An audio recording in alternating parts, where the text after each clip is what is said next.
shows with me, your host Shrestha-Honarary. On this show where we create a platform to think and talk about foreign policy from a holistic perspective. Foreign policy is that show where we as individuals can create a voice and cause an impact on the decisions that affect us and the world.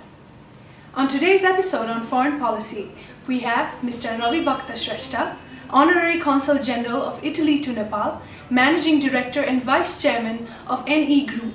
Let me welcome him to the show. Welcome to the show, sir. Thank you. Thank you very much. Let's start by talking about NE Group and your responsibility in it. Okay, NE Group is one of the leading industrial and trading houses of Nepal. So we are diversified in different fields of the business and manufacturing industries. So when I talk about the industries, we are in the consumer product. We have the joint venture with Unilever Nepal, where we manufacture shampoos, toilet soaps, washing detergent powder, several products. And this factory has been the number one in Nepal in terms of paying the highest dividend to our shareholder.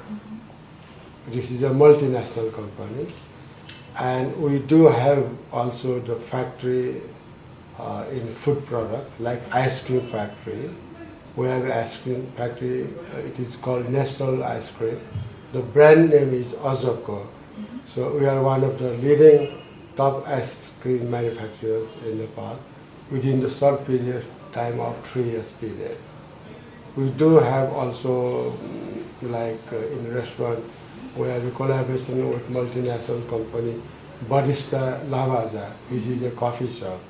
We have just started 2 years ago, and this has become a very successful business in Nepal, and we have already opened 3 chains in different places in Nepal. One in Darbar Marga, one in Jalkel, the another one is at the airport, and we have the plan of opening few more outlets.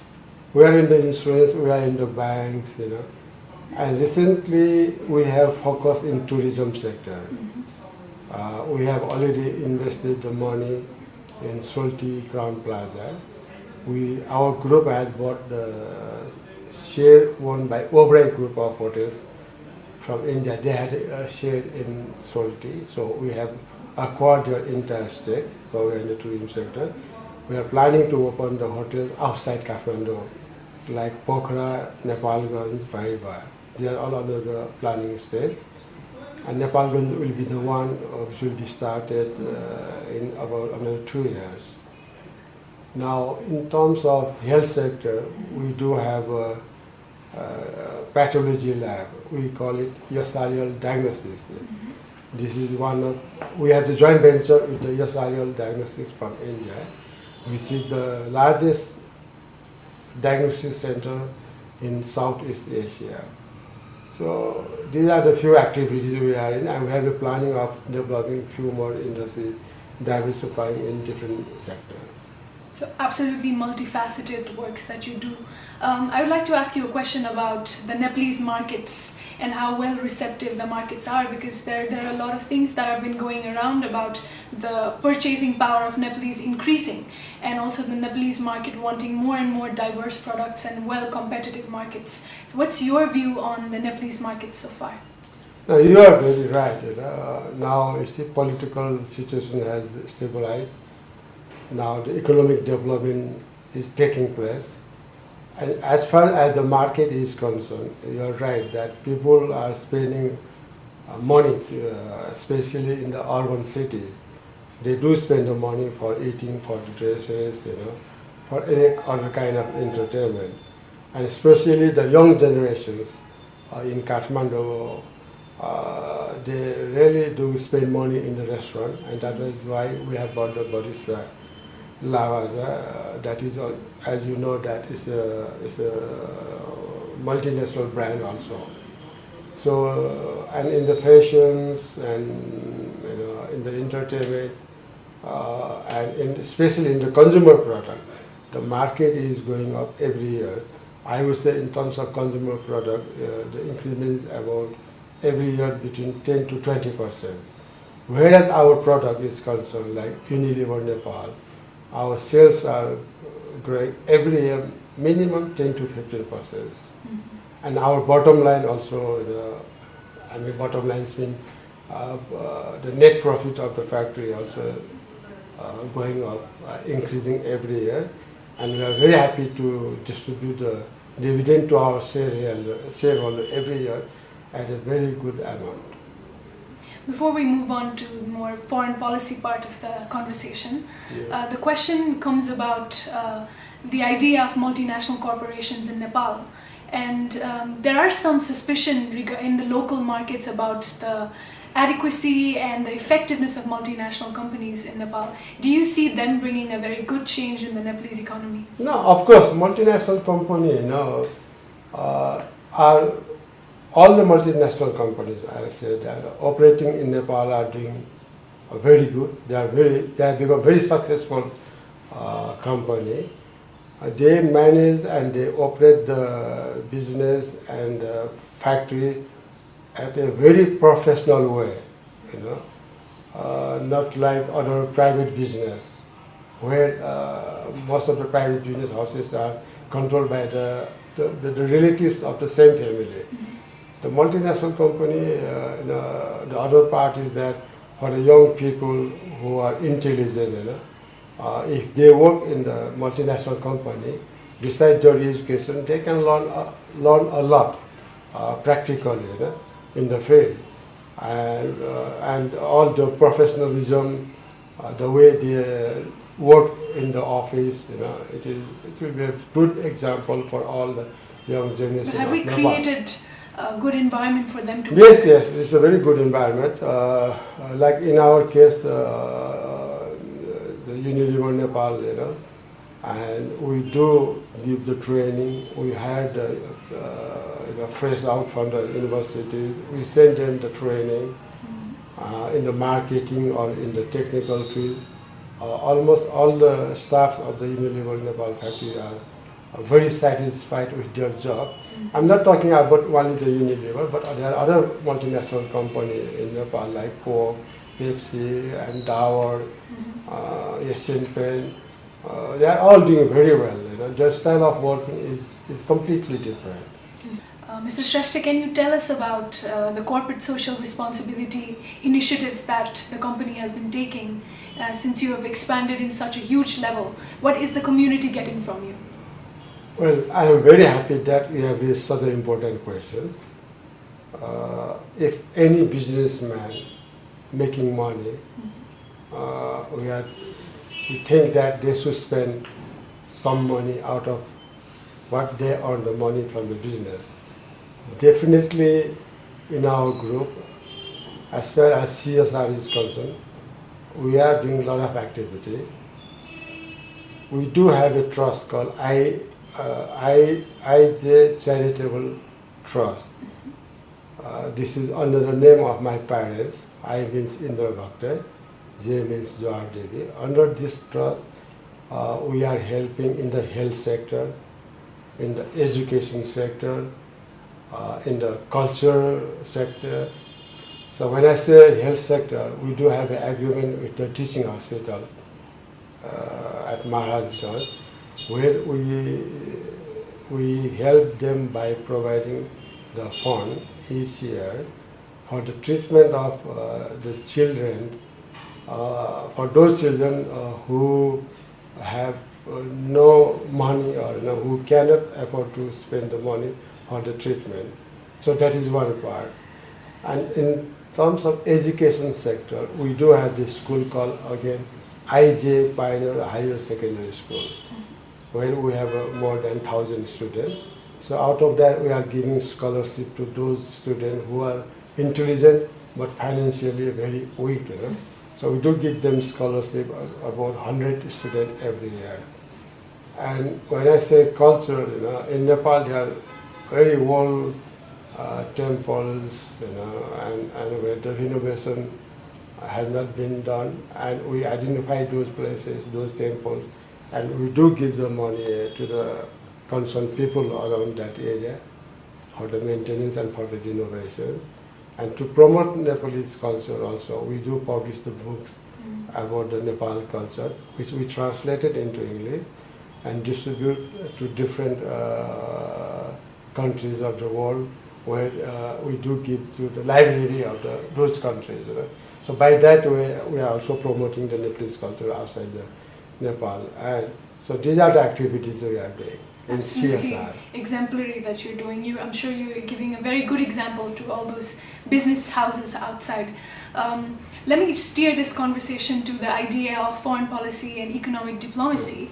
The idea that core national interest will only be promoted and protected through better trade, better tourism, and as you've mentioned, you've recently even focused in tourism sector. I would like to ask you, since you are the Honorary Consul General of Italy to Nepal, what have been your experiences like? Can you tell us about your mandate? How does your day pass in general? In today's world, the most important part is, I would say, economic diplomacy. Okay, probably about 10 years before, political diplomacy might be very important. Absolutely. But now, at the present situations, the economic diplomacy bring a political relationship between the countries. I think that way. Okay. So as far as my role as an Italian Honorary Consul General in Kathmandu is concerned, definitely, I am giving priority on developing the business and the economic activities between the two countries. But fortunately or unfortunately, Nepal and Italy's trade between these two countries is very, very negligible. The total trade between two countries, I would say, less than $10 million. But there are many activities, there are many, opportunity and scope where we can increase the business. Like in terms of export, we can do a lot of export to Italy, carpet, garments, jewelry, handicrafts, even some kind of high-value agricultural product. Same way, we can have a lot of import from Italy also. Italy is very famous in terms of the branding of the clothes. All the famous brands are from Italy. We can import all those famous, and also we can establish our manufacturing of producing the international brand of Italian clothes, and we export to European countries or India. So I have been focusing on how we can increase the trade and investment in Nepal with Italy. For this, we have initiated, just recently, we have established Nepal-Italy Chamber of Commerce and Industry. The main objective and reason of establishing this Chamber of Commerce is to increase the trade and business and the investment between the two countries, Italy and Nepal. According to my experience, what I say is that there is a lack of information about the opportunity in Nepal.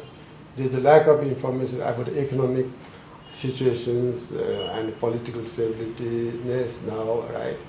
And economic field, lot of Italian businessmen and industries have very little knowledge about Nepal. Same way, I think Nepalese businessmen also have very little knowledge about the opportunity we can explore with Italy. So this is the reason we have established Nepal-Italy Chamber of Commerce, which is operating with my advice, with our advice from the Honorary Consulate Office. So even in the Consulate Office, we have a different economic desk in our Consulate Office.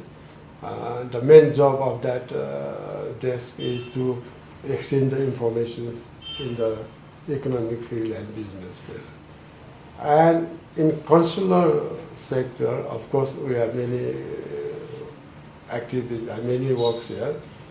Well, I can say that Honorary Consulate of Italy is the busiest and maybe the largest honorary consulate among any other countries in Kathmandu.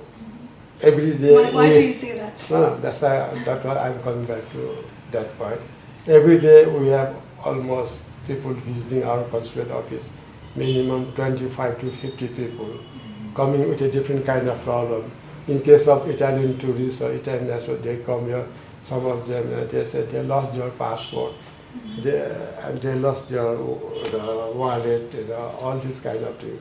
We have to support them.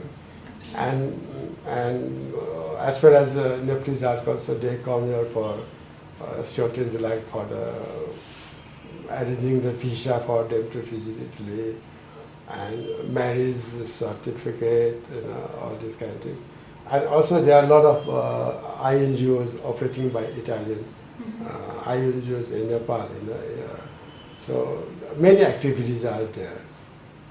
And every year I think we are sending the visa at least minimum 200 to 300 every year, even from this consulate office. We don't issue the visa. People come here with the documents, and we forward this to India for the visa by the courier, and they send it back to us, and we give the visa to the people who wanted to go to Italy for some long time or tourism. But for the short visit, the Schengen visa. Absolutely. So it is being issued by the French embassy here, forwarding by us. Absolutely. It just seems that there is just so much potential that remains untapped in terms of trade and tourism between Nepal and Italy. Yes. You mentioned that there's a lack of knowledge both ways, in Italy and in Nepal. Do you also think it's our unreasonable attachment towards the idea that Nepal should cater to both neighbors, India and China, and look at the world later? Do you think such sort of perceptions are found in Nepal? Not like that. Of course, Nepal is in between the two largest populated country of Nepal, and definitely our trade and the business partner, India comes in the first position. We have the largest trading partner is India, and Nepal also should take advantage of the two biggest markets, north and the south. But beyond that, we should go and explore to the third countries also, and where not every country, but especially there are countries like some countries in Europe, Africa, South America, lot of opportunities are there. But we don't have our embassies in many countries, right? So wherever we do have the embassy in the foreign country, and the Nepalese embassy, we have been talking to the Ministry of Foreign Affairs that we should give the priority in the economic diplomacy. Absolutely. There should be a separate desk for the economic and the business activities, which government of Nepal has not been very successful to initiate in that field or in that sector. So once we will have the more economic activity through our embassy, it will definitely help to the Nepalese businessman and the embassy in those countries. The people will have more information from the Nepal. So this will definitely help. We need to increase more embassies in different more countries, and wherever embassy we have already there, we should concentrate, give priority in the economic activities also. There should be the economic consular separately. As an honorary consul general, what is your biggest challenge operating in Nepal? Are there times when interests collide, as you as an honorary general and you also as a businessman? Are there a collision of interests that happen? What's the biggest challenge you and including other honorary consuls face working in Nepal? In terms of business, the most challenges, the difficulties, now I would say not are, the political instabilities. We had wasted a very long period of time, several years, in building the political stability, spending billions of rupees in the poor country like for Nepal. Those are all tax-paid money. But unfortunately, these politicians, these leaders, could not resolve the problem or issues, especially drafting the constitution, could not be done by spending even so much of money. So those are the gone case. Now I am very positive, optimistic that the constitution will come within a year time from today, and the commitment has been given by the big political parties, and it is on the right direction now. We do believe that it will come out. So now the problem, the challenges are in the economic field, I would say. But the problem is that there are so many policies which has to be revised, or new policies has to be come out, for the foreign investment promotion in Nepal, for the export promotion of Nepal, and import business also, for the tourism, hydropower. There are so many sectors. Nepal, I would say, is a land of opportunities. Okay, the only thing that we could not take the advantages of those opportunities here.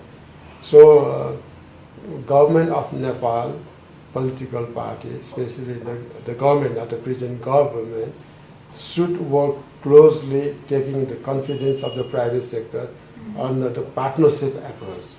So we, as from the private sector, I was the president of the Federation of Nepalese Chamber of Commerce and Industry also.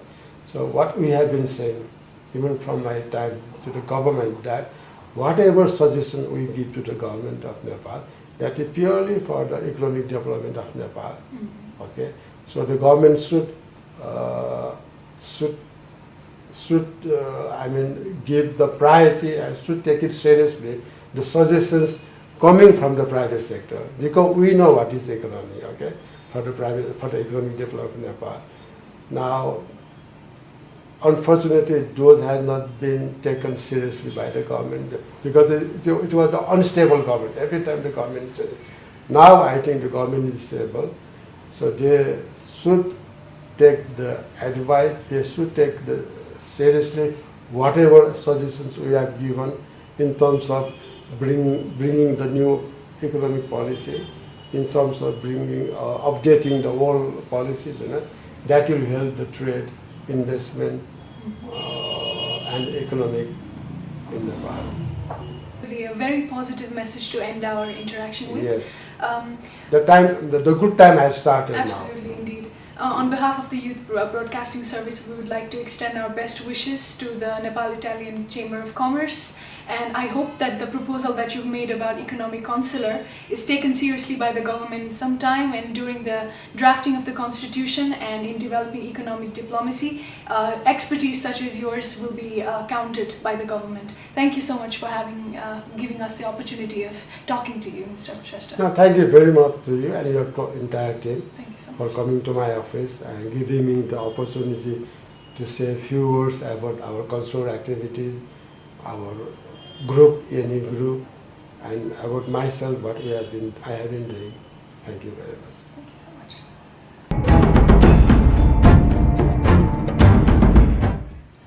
At the heart of foreign policy is the idea that core national interests cannot be compromised. The art of diplomacy is just striking that right balance between protection of national interests and opening the country to the world of numerous possibilities through enhanced trade, tourism, and bilateral relations. Thank you for watching us. We will be back next week, next Saturday, 7:30 in the morning. Until then, have a great week and remember to rise for Nepal.